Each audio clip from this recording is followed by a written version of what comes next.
আসসালামু আলাইকুম ভিউয়ার্স। আজ আপনাদের সামনে এমন একটি কাজ নিয়ে এসেছি যা দেখে অনেক অভিজ্ঞ টেকনিশিয়ানও হাল ছেড়ে দিয়েছিলেন।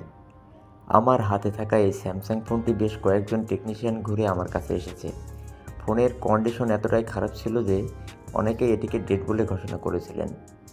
বিশেষ করে মাদারবোর্ডের লেয়ারগুলো এমনভাবে ক্ষতিগ্রস্ত হয়েছে যে সাধারণ রিপেয়ারিং এখানে কাজ করবে না। আজ আমি আপনাদের দেখাবো কিভাবে অনেকগুলো কাটা লেয়ার থেকে জাম্পার টেনে ফোনটি আবার জীবিত করা সম্ভব।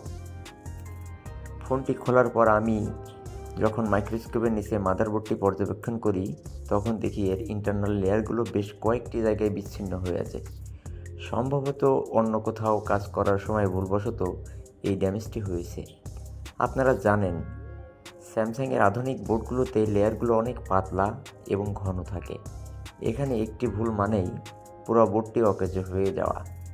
আমি প্রথমে স্কিমেটিক ডায়াগ্রাম থেকে প্রতিটি লাইনের কানেকশনগুলো চেক করি, কোন লাইনটি সিপিইউ থেকে আসছে আর কোন লাইনটি পাওয়ার সেকশন থেকে যাচ্ছে সেটি নিখুঁতভাবে চিহ্নিত করাটাই ছিল আমার প্রথম চ্যালেঞ্জ।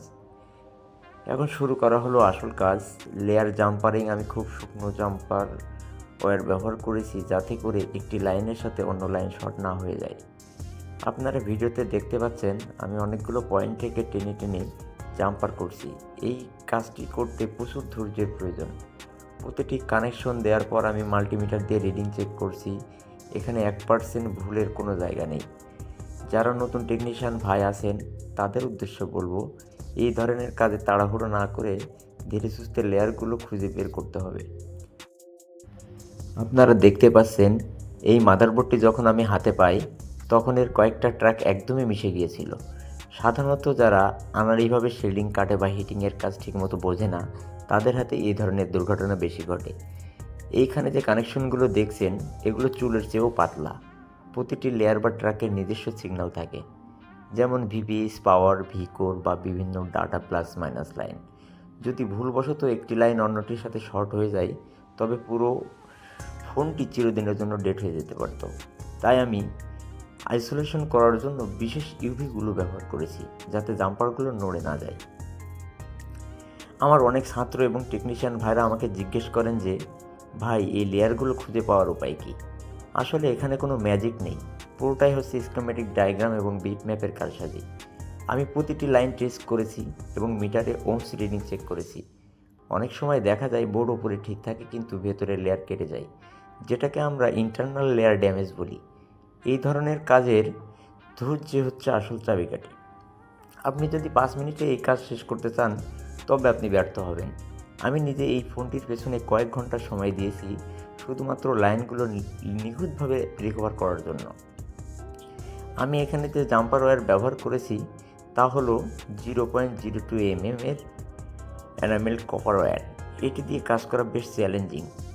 এই ফোনের সিপিইউ বা এমএমসি সেকশনের আশেপাশে যখন কাজ করবেন তখন অবশ্যই সতর্ক থাকতে হবে যাতে অতিরিক্ত তাপ পাশের আইসিগুলো ক্ষতিগ্রস্ত না হয়। অনেক টেকনিশিয়ান ভাই আমাকে ভিডিও পাঠিয়ে বলেন ভাই কাজ করতে গিয়ে আরও বেশি ডেড হয়ে গেছে। তাদের উদ্দেশ্যে বলবো, আগে সার্কিট লজিক বুঝুন, তারপর হাত দিন। ইনশাল্লাহ সঠিকভাবে চেষ্টা করলে কোনো কাজই ফেরত যাবে না।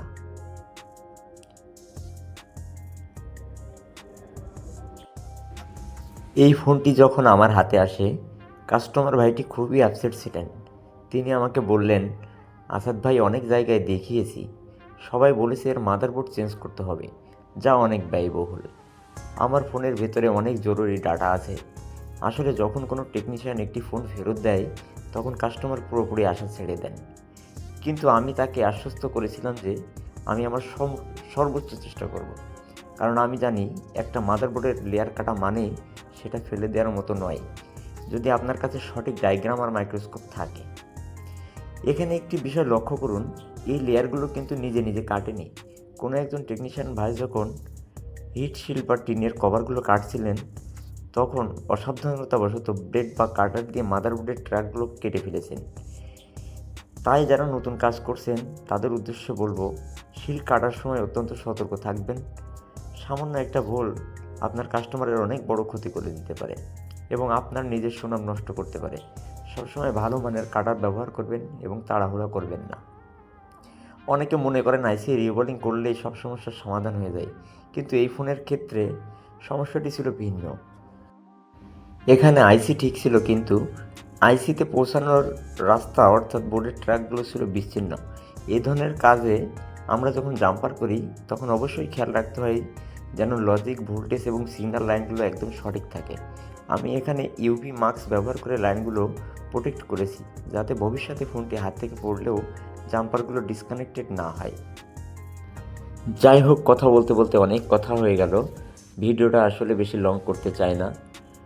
তো পরিশেষে এটাই বলবো, কাস্টমারের চোখে মুখে সেই খুশির হাসিটা দেখতে পারাটাই আমার 18 বছরের কেরিয়ারের সবথেকে বড় প্রাপ্তি।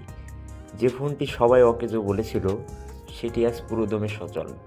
প্রযুক্তির সঠিক ব্যবহার আর আপনার ভালোবাসা থাকলে কোনো কিছুই অসম্ভব নয়। কাজটি সফলভাবে সম্পূর্ণ করতে পেরে আমি সত্যিই আনন্দিত। আপনারা যারা এই ধরনের জটিল মাদারবোর্ড রিপেয়ার এবং লজিক ট্রেসিং শিখতে চান, তারা আমাদের রাহাত সার্ভিসিং অ্যান্ড ট্রেনিং সেন্টারে যোগাযোগ করতে পারেন। আমরা চেষ্টা করি টেকনিশিয়ান ভাইদের প্রফেশনাল লেভেলে গড়ে তুলতে। ভিডিওটি ভালো লাগলে লাইক দিবেন এবং জিএসএম আসাদ চ্যানেলের সাথেই থাকবেন। যারা ফেসবুক থেকে ভিডিওটি দেখতেছেন, তারা ফেসবুক পেজটাকে ফলো করে রাখবেন।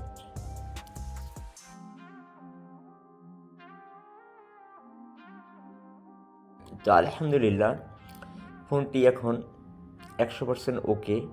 লেয়ার জাম্পারিংয়ের এই কঠিন পরীক্ষাটি আজ সফল হলো। ভিডিওটি দেখে যদি আপনার সামান্যতম উপকার হয়, তবেই আমার পরিশ্রম সার্থক। মোবাইল সার্ভিসিংয়ের আধুনিক সব টিপস পেতে আমাদের চ্যানেলটি সাবস্ক্রাইব করে রাখুন। সবাইকে ধন্যবাদ। আজকের মতো এই পর্যন্ত। সবাই ভালো থাকবেন, সুস্থ থাকবেন। কথা হবে আবার নতুন কোনো ভিডিওতে, নতুন কোনো টপিক নিয়ে। আল্লাহ হাফেজ।